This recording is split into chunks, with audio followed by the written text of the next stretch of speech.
పేరు వెంకటరామ యాదవ్, అమర్ మండల్ బీసీ సంఘాల ఇంతకుముందు గతంలో కూడా నేను బీసీ సంఘం ప్రజలు కూడా మా మండల ప్రియుడు. ఇప్పుడు కూడా మేమందరం ఉత్సాహంగా వస్తాము. వచ్చి మల్లన్న మీటింగ్, తిరుమల మల్లన్న మీటింగ్ వస్తాము. అందరం కూడా కలిసిద్దాం. అన్ని సంఘాలను లేవు, ఒకటే సంఘం బీసీ సంఘం.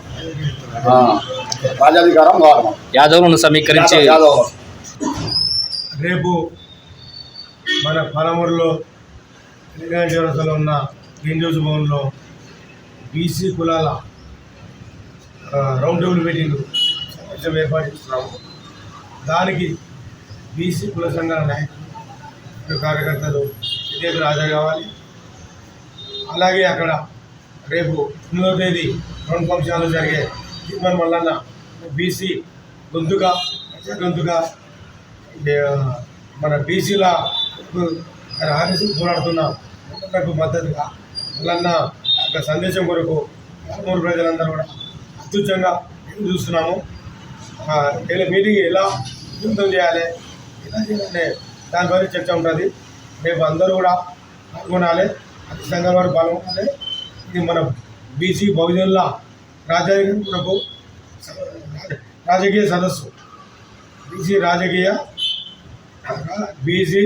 రాజకీయ సదస్సు కొరకు ప్రతి ఒక్కరూ 9వ తేదీన రావాలని మేము పాలమూరు బీసీ సంఘాల తరఫున కోరుకుంటున్నాము. అలాగే రేపు రౌండ్ టేబుల్ కూడా ఎక్కువ మంది రావాలని కోరుకుంటాం. బహుజనుల రాజ్యాధికార కోసం గొంతెత్తిన తిరుమల మల్లన్న బీసీ రాజకీయ అవగాహన సదస్సుకు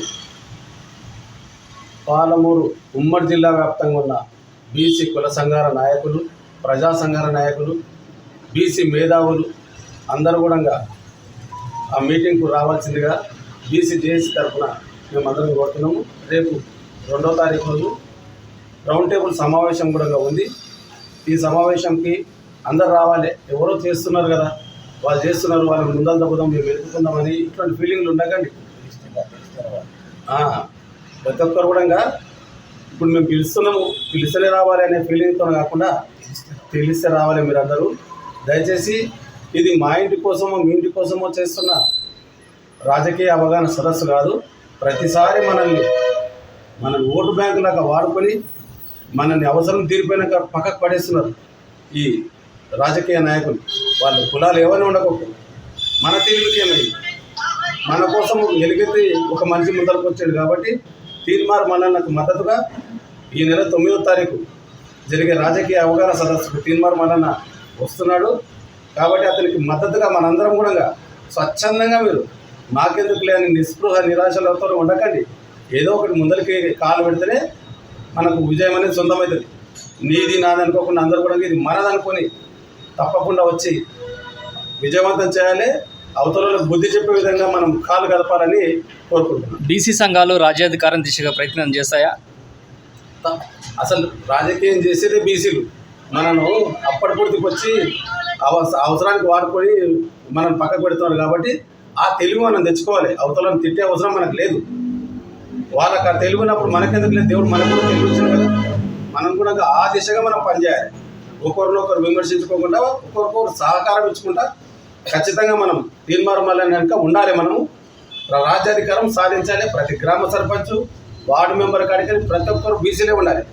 ఎవరు చూస్తే ఒకరిద్దరు ఉంటారు, వాళ్ళు అంతా మనోళ్ళు ఉండరు.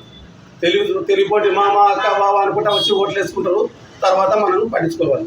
కాబట్టి మన ఓట్లే మనం వేసుకుందామనే ఆలోచన విధంగా రాజ్యాధికారం దిశగా మనం సాగాలని కోరుకుంటాం. బీసీలోనే కొన్ని వర్గాలు సపరేట్గా ఉన్నాయి కదా, ఆ సంఘాలను కలుపుకొని మీరు సభను విజయవంతం చేయడానికి కృషి చేస్తున్నారా? బీసీలో ఎన్ని వర్గాలు ఉన్నా ఏమున్నా బీసీ అనేది ఒకటే కులము, ఒకటే వర్గము, ఒకటే రక్తం. అదే రోషంతో ఉండాలి. ఎవరి చేతి కింద బానిసల్లాగా ఉండే సంఘాల గురించి మనం మాట్లాడము. బానిస భావజాలాన్ని మనము ప్రోత్సహించం. మనం కలుపుకొని పోతాం మేము, కానీ కదిలి రావాలి వాళ్ళు. మాకెందుకులే, మా సంఘం వేరే, మీ సంఘం వేరే. రంజాన్ పండుగ రోజు, బక్రీద్ పండుగ రోజు గొర్రెలను అమ్ముకున్నట్లు అమ్ముకుంటారు. ఎప్పుడు ఎలక్షన్లు వస్తే మా సంఘం ఎంత ఉంది, మీ సంఘం ఎంత, మాకెంత ఇస్తామని. అసలు సంఘాలను మనం ఉత్సాహం ఉన్న పోరుబాట పట్టడంలో మనం పిలుచుకుంటాము. తప్పకుండా కలుపుకొని పోతాం.